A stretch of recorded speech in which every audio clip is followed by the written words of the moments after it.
Il-kumpanija tal-avukat Anfenek, il-President tal-Kunsill Eżekuttiv tal-Partit Nazzjonalista, ingħatat 150 kuntratt b'direct order mill-Air Malta biss. Dan valur totali ta' 510,771 euro. Id-direct orders ingħataw bejn l-2004 u l-aħħar elezzjoni ġenerali, jiġifieri aktar minn €500,000 minn klient wieħed biss f'inqas minn 10 snin. Il-kumpanija ta' Anfenek saħansitra marret tajjeb meta tat konsulenza fuq kwistjonijiet li għall-Air Malta kienu falliment, fosthom brabta mal-Azzurra Air li kienet sussidjarja tal-Air Malta u li fallit fl-2004.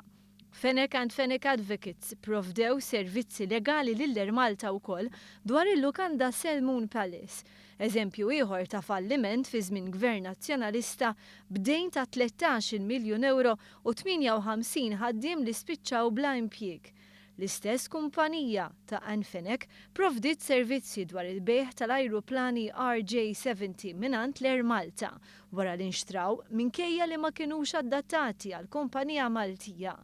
Dwar dan ix-xiri kienu tqajmu suspetti kbar dwar kemm fil-fatt dan ix-xiri kien se jkun investiment għaqli għall Kumpanija Nazzjonali tal-Ajru. Kien l-Onorevoli Godfrey Farrugia li staqsa lill-Ministru għat-Turiżmu jipprovdi dawn id-dettalji. Flimkien magħhom ħarġet informazzjoni dwar numru kbir ta' direct orders mogħtija mill-istess Ministeru lil Fenek and Fenek Advocates bejn l-2004 u l-2013.